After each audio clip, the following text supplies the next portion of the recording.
So welcome to Mastering VMware's vSphere 6. This is Chapter 3. We're focusing on installing and configuring the vCenter server. So this is always a good chapter because it's fairly large. There are lots of information. There are 6 key sections, 3 key lessons.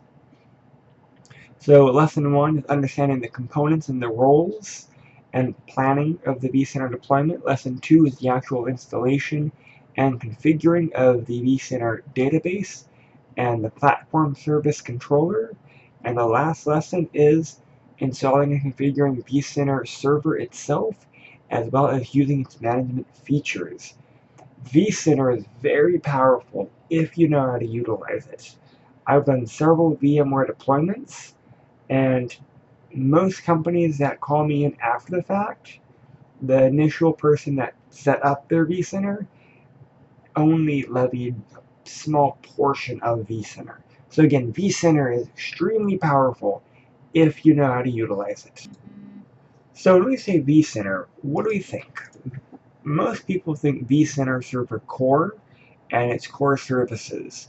Things like ESXi host management, resource management, deployments. What's really funny is there are things like the alarms and event management. That's a huge tool that a lot of people don't know how to levy, as well as the statistics and logging features. Template management, again, centralized management. That's where a lot of this comes into play. So you do got to keep that in mind. You have to understand the core services so that you know how to best utilize it. So let's talk about resource management first. We can actually see from one console its resource utilization. The host provides VMware consume. What that is, the physical host will actually provide the appropriate resources, processing power, memory, sometimes storage, while the VMware actually consumes those resources. vCenter is basically showing who's getting what and when. That's not just CPU, it's not just RAM. You can also look at disk management. So if we're doing non-centralized storage or centralized storage, we can again see the data storage for all of this, as well as network utilization. So there's a lot of power here. Instead of having to manage individual ESXi hosts from this one console, you could bring up all of the ESXi hosts within your specific data center. Because again, that way you can understand your resource utilization. Template management. This is the framework for templates, as well as cloning. Essentially, quick deployments of your VMs based off of your templates, clones, or snapshots. The nice thing here is you can do customizable specifications applied on deployments. So you can have a generic deployment and you can have specialized customizable specifications, and it's script based. So it's like, okay, I need this VM deployed, but I need these features. You supply the appropriate answer file, bam. You could do things like in-guest customization upon first boot. I don't know why I said EG, but I mean something very similar to sysprep. The VMware deployment, again, this is one of the core features of virtualization is to deploy your virtual machines. Here we have a central management of it. So you can select which ESXi host should run the VM, what hardware version, what resources, what resource should be connected, both processor, memory, storage, network, all of it. VMware management. This is going to be the management or post-deployment. This could be reconfiguration, adding resources that are needed, reservations. We haven't talked about reservations just yet. That's going to be one of our later chapters. But reserving specific resources, sharing, and some of the advanced options. There's a lot that goes into VMware management, or VM management as well, like data stores that are connected, hard drives that are stored on what data store, which is stored on what centralized or non-centralized storage. all of this comes into effect. So a lot of options here within the management. We have the traditional schedule tasks. We could set this up via the web client. But here we also have the external. So we could do third-party API calls. Essentially, you can do things like PowerCLI. You can use it to call additional scheduled tasks as needed. And this could be, again, done via third-party APIs. vRealize Orchestrator integration. This is part of that linking to third-party products and services is also here. This is a huge task because depending on your backup solution, your snapshot solution, you can integrate this within vCenter, within your vSphere environment that integrates seamlessly within your backup infrastructure. Again, lots of options here if you know how to use them. One of the next nice major features is this roll-up storage of ESXi stats.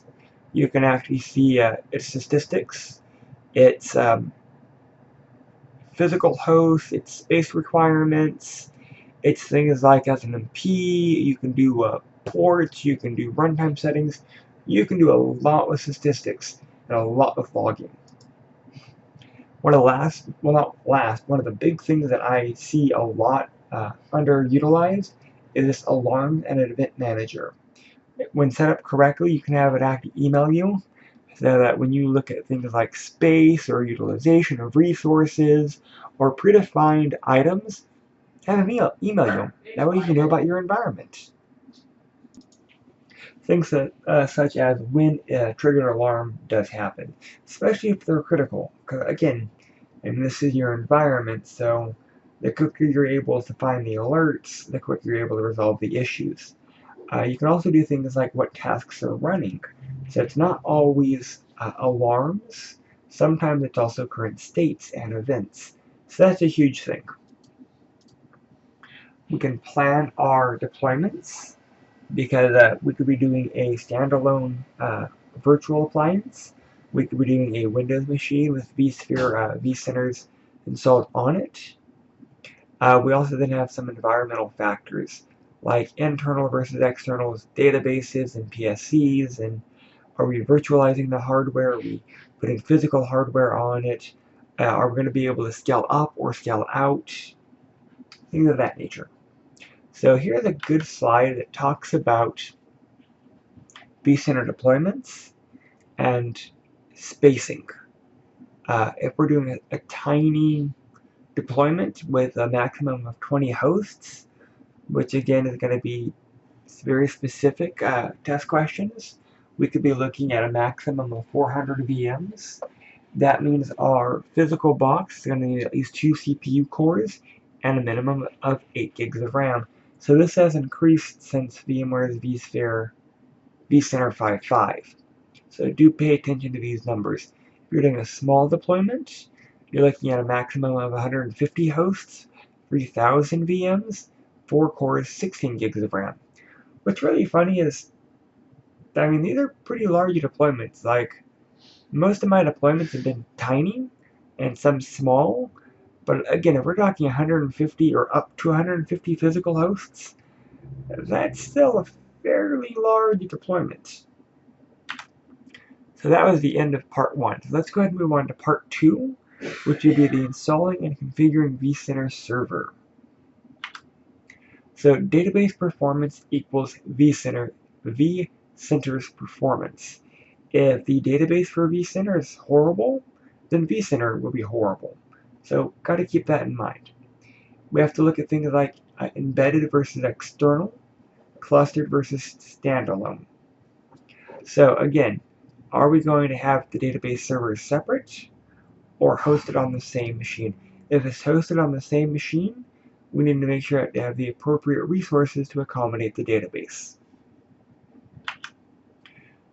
Again, that database performance is huge. You actually cannot understress the importance of that database performance.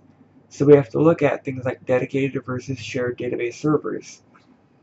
Is this the only database that is going to be hosted on that server?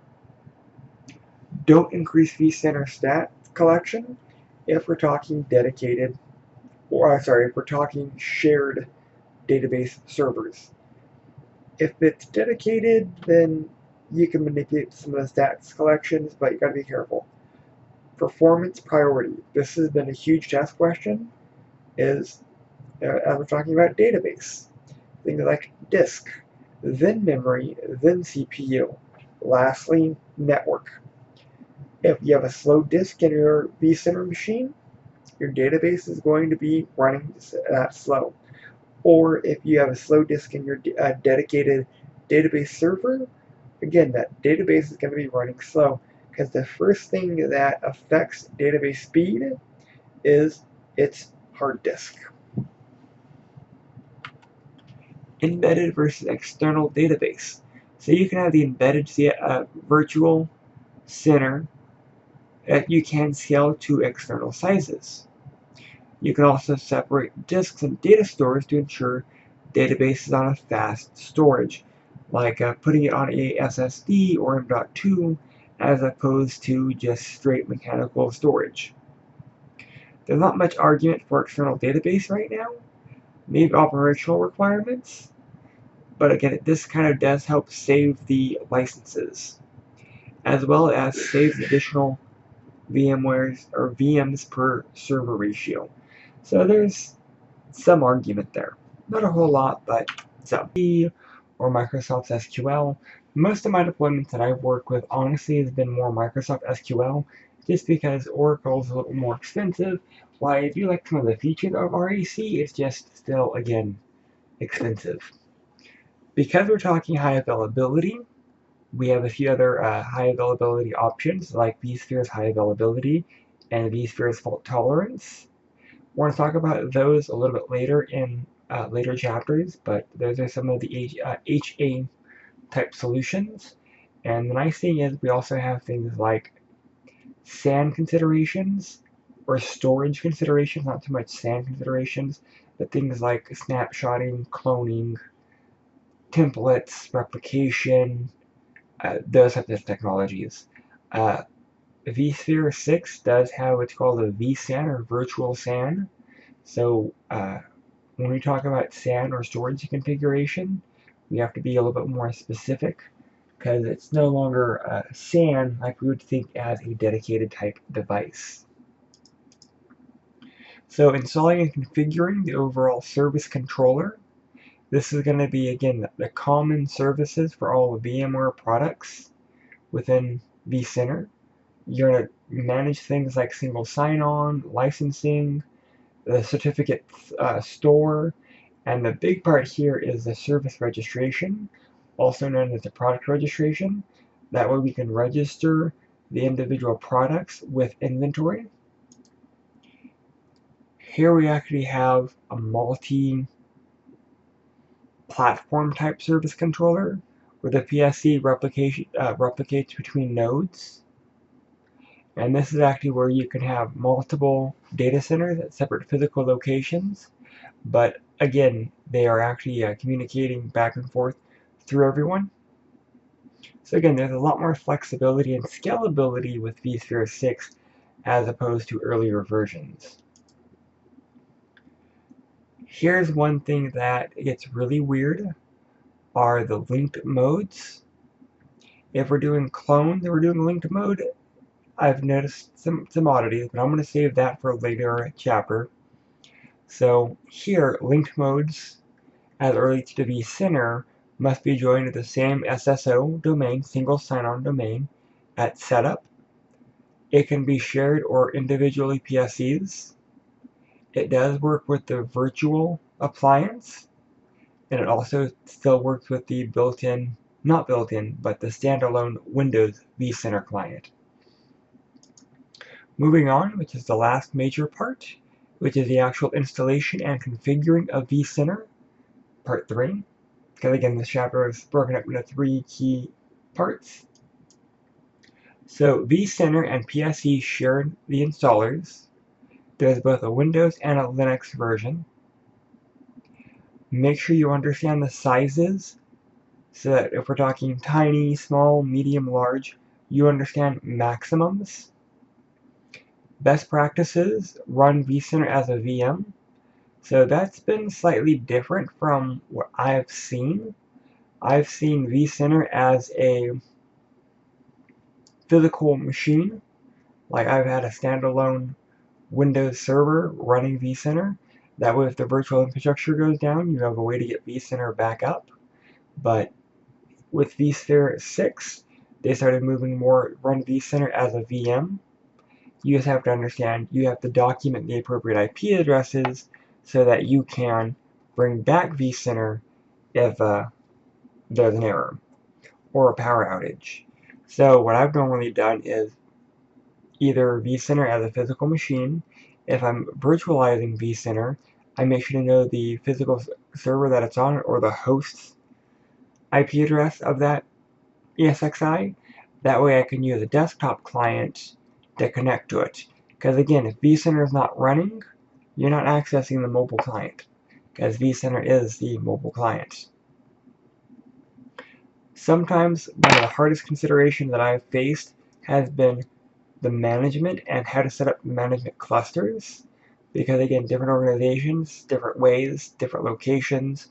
So that's been a huge area for contestant, is the multiple management clusters. Pay attention to the correct size for vCenter. That way you can run it accordingly.